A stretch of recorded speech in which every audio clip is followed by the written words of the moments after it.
All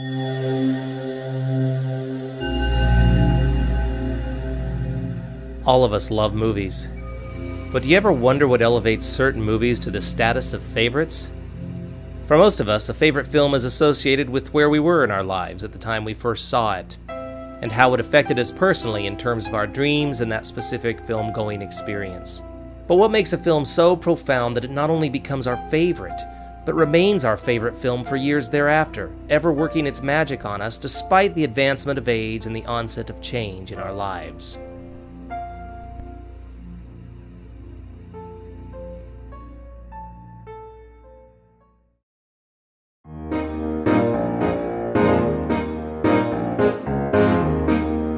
I was 7 years old when my brother Shane took me to see The Valley of Gwangi.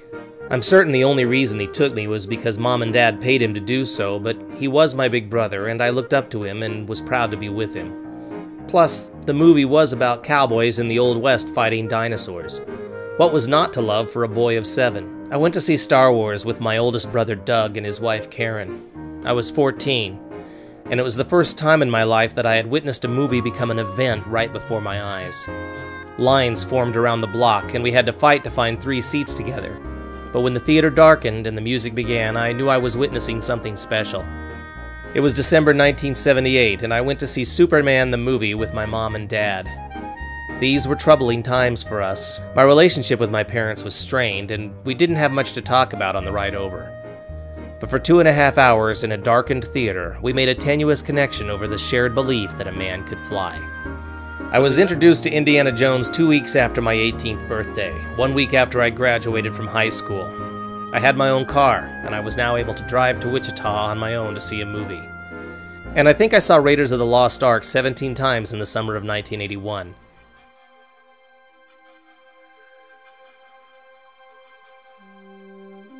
My favorite film has been called The Ultimate Guy Movie, but there are no explosions, no guns, no martial arts, no scantily clad Bond girls, and no heroes with superpowers.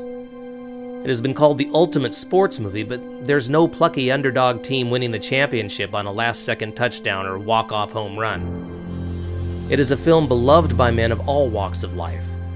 It gives these men a sense of universal connection, and at the same time it is one of the few films that consistently makes these grown men cry. Like most of these men, I have loved this film for 20 years, and whenever I watch it, it never fails to work its magic. Every man who loves this film has a personal story about it. This story is mine.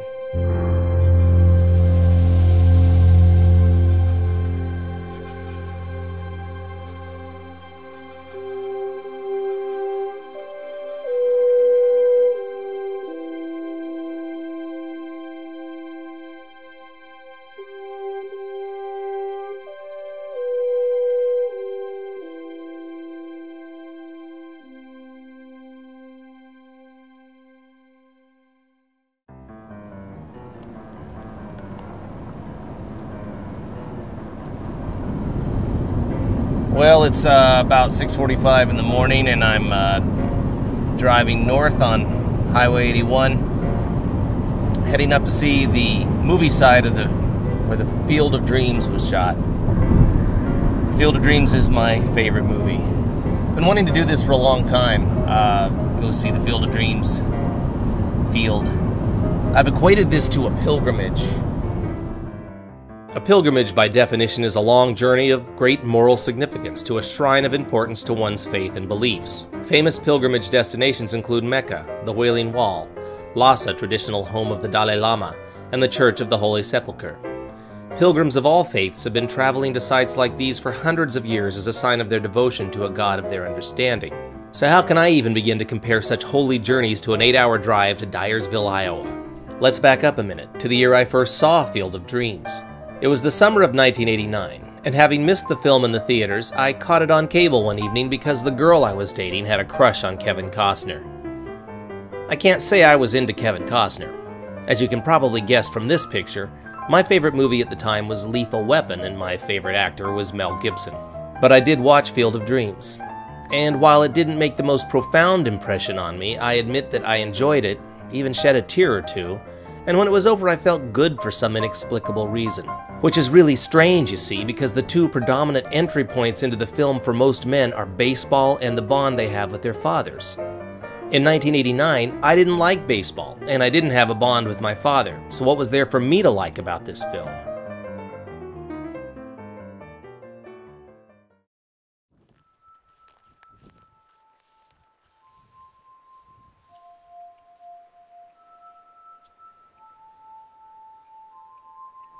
That out there is my father's field of dreams.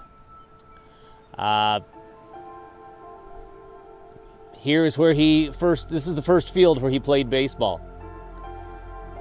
Every Sunday after church, the kids from the farmstead would come down here and they'd meet the Nixon boys from that homestead over there, and they would play baseball. Back in September of 2008, Dad came out here with my brothers and I, told some stories about the games they played, and then about 6 months later, we came out again and walked through the mud, and he showed me where the bases were, where first, second, third, and home plate were, and it was kind of fun. But from a very young age, baseball was a part of Dad's life. And then he, when he was a teenager, he played for the City League in Belleville, and I believe he may have played when he came back from the war as well. I got a photo of him with my Uncle Vern. 1940, so Uncle Vern would have been 19 and Dad would have been 16 back when they played for Belleville's City League. And Dad tells the story about Uncle Vern at that little ball diamond where they played, once hitting a home run that hit the band shell. And at the time, that was like one of the longest home runs. I grew up with television, movie theater down the street, swimming pool, local swimming hole. So it's hard even for me to imagine a time when this field and the baseball game every Sunday was what the kids looked forward to every week.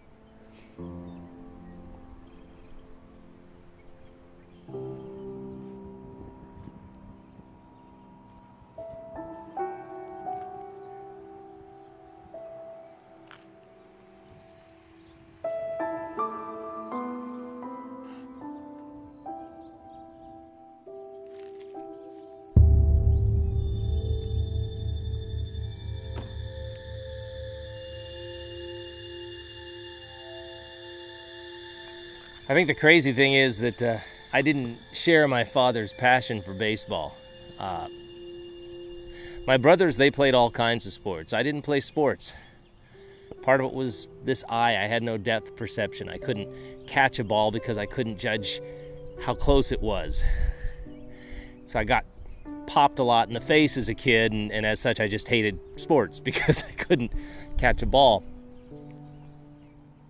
So baseball wasn't even on my radar.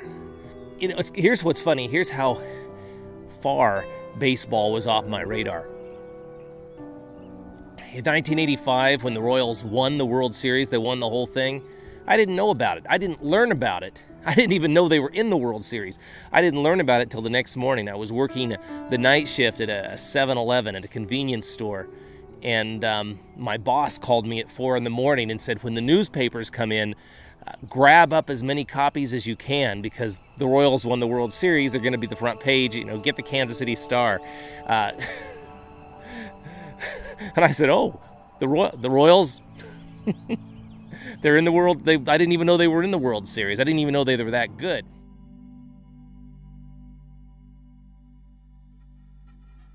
In Terrence Mann's famous speech from Field of Dreams, he states, "This field, this game, it's part of our past. It reminds us of all that once was good and it could be again." That last sentence could easily describe my own family. My father and his 2 brothers, as well as the women they would one day marry, are part of what Tom Brokaw called the greatest generation. The generation that survived the Great Depression and the Second World War and helped transform a careworn nation into the greatest country on the planet. Terrence Mann explains that America has rolled by like an army of steamrollers. It has been erased like a blackboard, rebuilt and erased again. But baseball has marked the time. My indifference to baseball as a young man was symbolic of my indifference to my family. After graduation from high school, I spent a wasteful decade rejecting the values my parents had tried to instill in me. These were years of pleasure-seeking and self-gratification, and in the darkening shadow of the Cold War, my dependence on alcohol increased in my ongoing efforts to stave off terror and bewilderment. I may have claimed to love my parents, but I did not live as if I respected them, and I certainly did not honor all the work they had done to set me on the right course. But to paraphrase Terrence Mann, the one constant through all these years was baseball. These days, I tend to romanticize the past and oversimplify its problems, but I sometimes wonder if my life would have been different had I been born with two good eyes and thus able to catch a ball and throw it back, and maybe even participate in a game of baseball with all the other boys. This is not to say that baseball would without a doubt have saved me from my prodigal years, but as Jake Barnes says at the end of Hemingway's The Sun Also Rises, isn't it pretty to think so?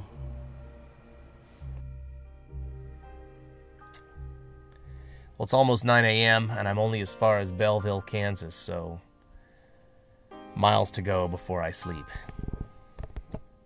Shaver delivers, and a strike at the knees, 2-2. Now they've got the tying run on with nobody out here in the 6th. Jones, a little chopper. Foul outside third. And Baltimore trailing at New York by a 3-1 count in the 8th. Andrew Jones stands in. He's hit into a double play and struck out. Swing and a miss. Strike one. Andrew Jones in last night's game went 2 for 4, including a standing here at the Visitor Center, roughly 20 miles into the great state of Iowa. We have about 225 miles left on this journey, but we're looking to get there hopefully by 4 o'clock. 1 ball, 2 strikes. Over to first, and Beckham is back. Throw was a little high. Beckham went back with a head-first dive. White Sox 1-on-1 out here for Konerko. Pitch outside. It gets by Kendall and goes to the screen. Up comes Alex Rios, who had a big night here last night. 3 for 4. A town called Stewart, which is west of Des Moines. I'm actually about 200 miles away right now. I thought I was 220 miles away 60 miles ago, but so I might not get there before it closes at 6. I might have to wait till morning to see the field. Dusty Hughes, by the way, warming up down the Royals bullpen. Well, this is a big moment in the ball game. Hopped up foul, out of play down the first base side. Well back into the stands. Well, I'm still 100 miles away. At least I'm pointed in the right direction. I'm on Highway 20, heading east. It's a long drive. For some reason, maybe it's the gloomy weather, the fact that it's raining, the fact that by the time I get there, it won't be, I had this nice image of seeing it, just as the sun was getting low, seeing the field. And now it's going to look like this outside, this gray, gloomy stuff. I'm starting to question, what do I really expect when I get there? Am I going just, do I expect something mystical? I got to thinking, do places have mystical properties? And I don't know what sort of mystique to expect about the field. I anticipate it to be a very positive, very good energy, but maybe there's no energy at all. Strikes and a ground ball to Vilas. He's got it. Second base one. First base out. It was a high throw, but Butler able to pull it down and get the foot on the bag.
So here I am at the field, getting my ass wet on some beautiful green grass, and I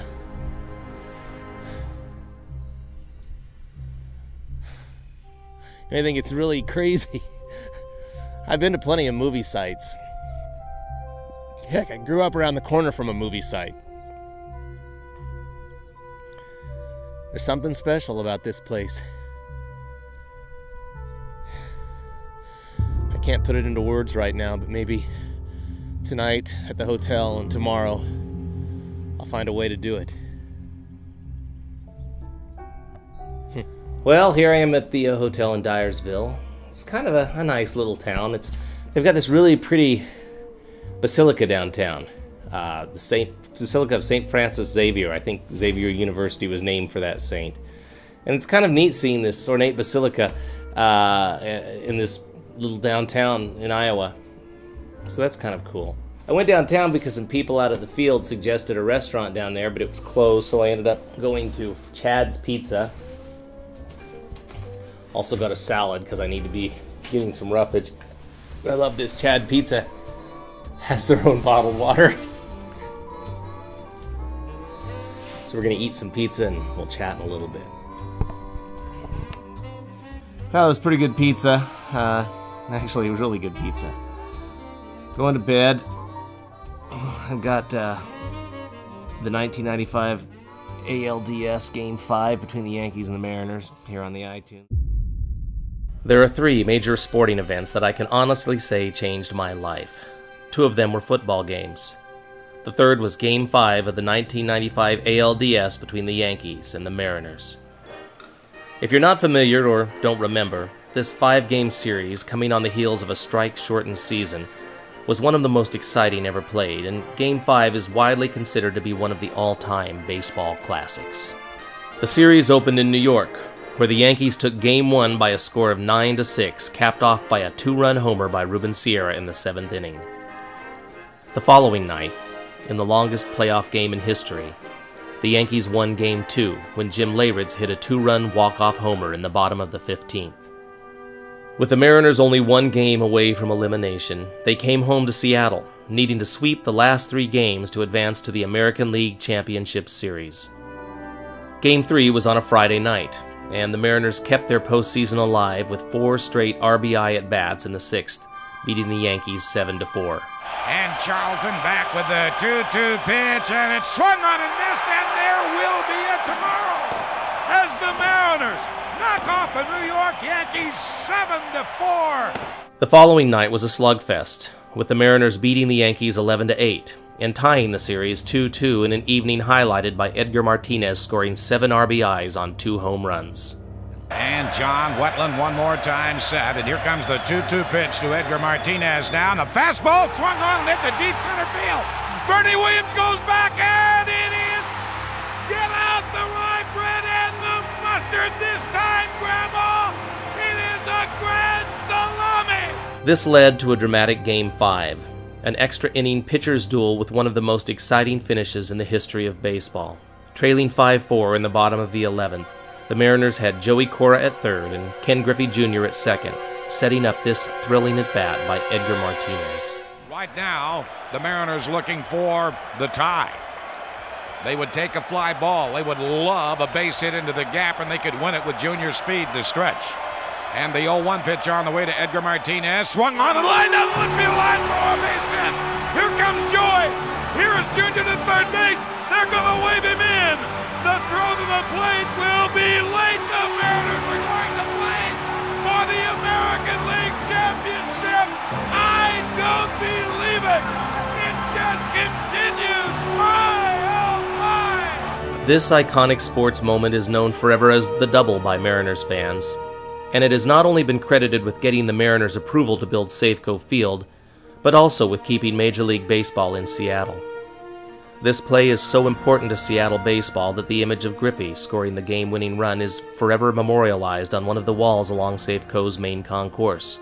But in my own life, the effects of this game were even more profound. For you see, the last 3 games of this series were the first baseball games I had ever sat down and watched, and I watched them with my father. I was all of 32 years old, and although I understood the basic mechanics of baseball, I was still ignorant enough that I had to ask my dad a lot of questions.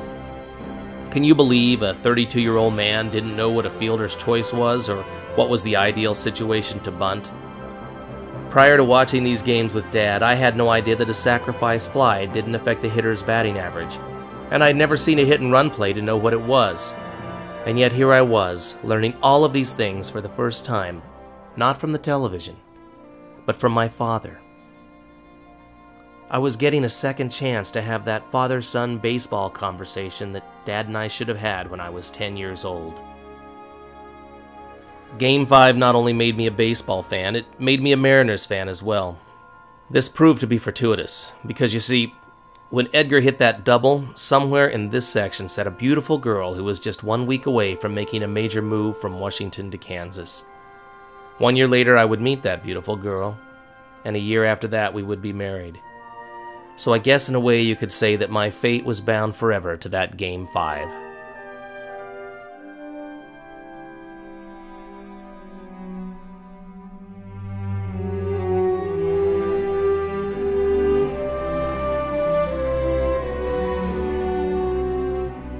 After a brief introduction, Field of Dreams opens with a man named Ray standing alone in a cornfield.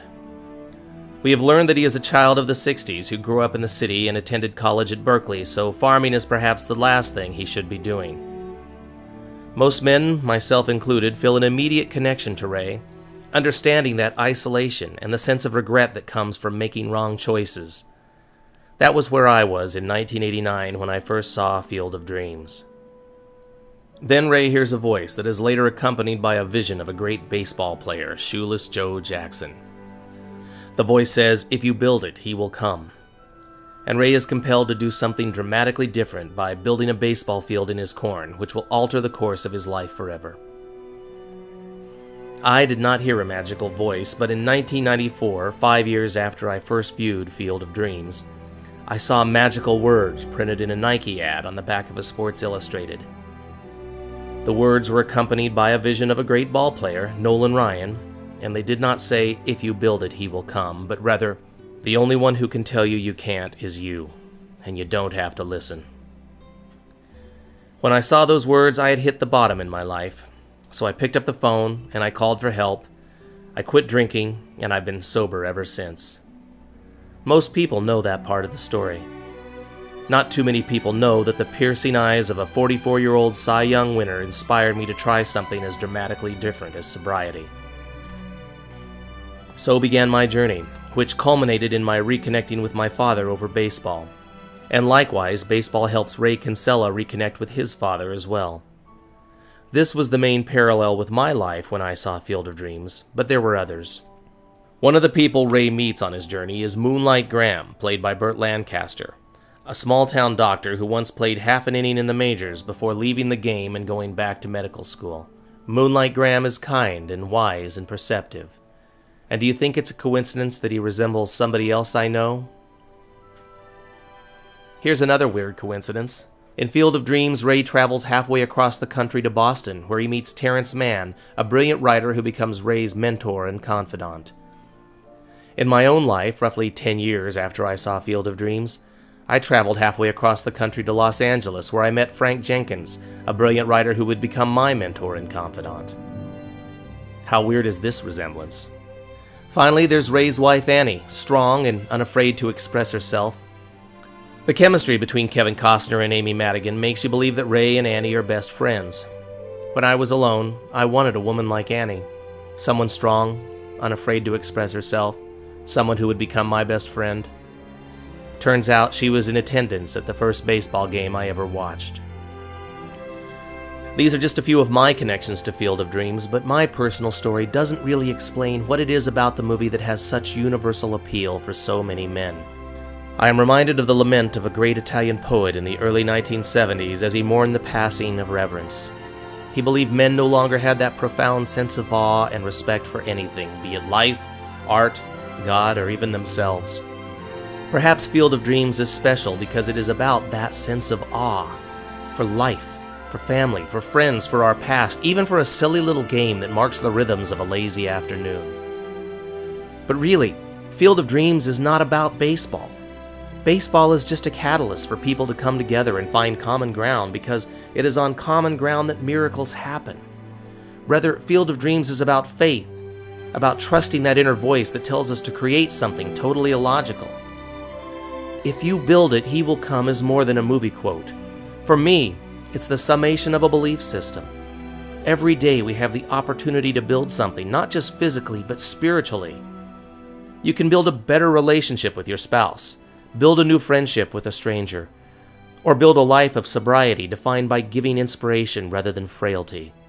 And if you build it, he, the God of your understanding, will come, manifesting himself in a multitude of blessings you never knew you could have.